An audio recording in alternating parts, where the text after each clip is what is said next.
This is a big shoe for me to fill. My best friend is not around for me to talk to. But I will say just words from a brother as a son will speak to a lot of parents that I see here in this audience today.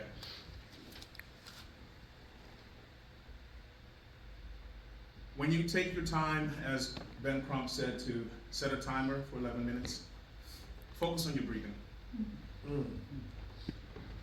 Meditate. Center your mind.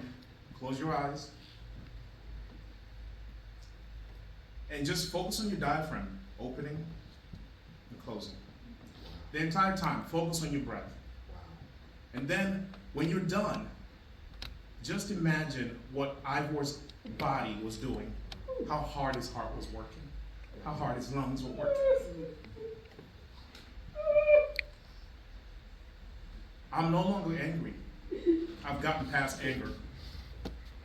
I am now tasked with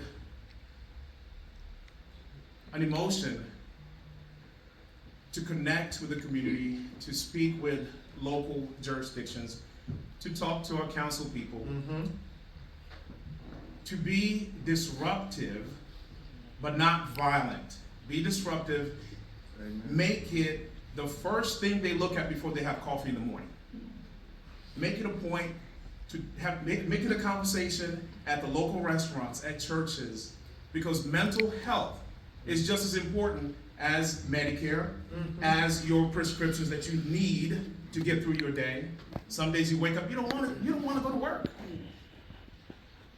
I understand that justice has to play its part, but don't fail us this time.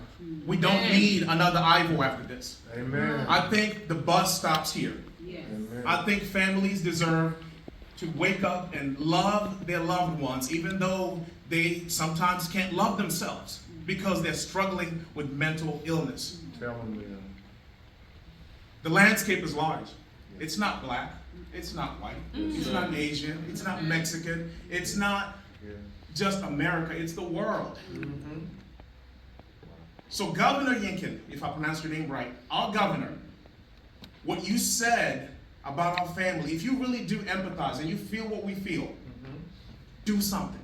Do something. Let your state be an example for the rest of the country and the rest of the world.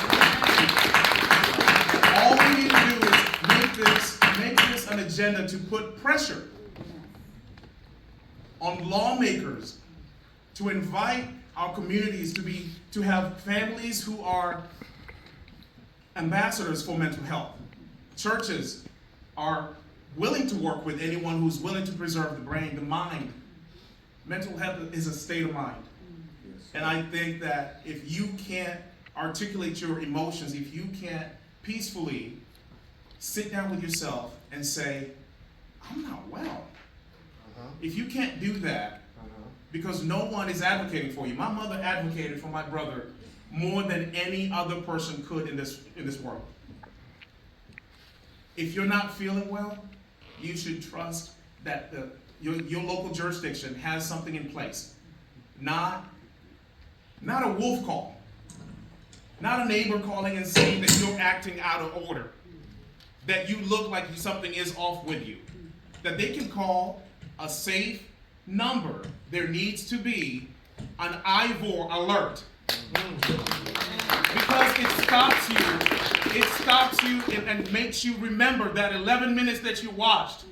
That we allowed you, his family allowed you to watch that because we want you to feel exactly what we feel as a family. I can only say that my mother has done a good job in trying to navigate this new life that we're facing right now. She said that indictment is not, this is not the end, this is just the beginning. There's a long battle ahead for all of us. Our families, our cousins, our aunts, the community, everyone is feeling this. So let the conversation be about a reform on mental health awareness and how we deal with it. And neighbors, you have to talk to each other more often. Listen to each other. That way you can be well equipped and ready to say the right thing and not mislead local officers to respond as if you are currently being harmed by someone. Well Thank said. you.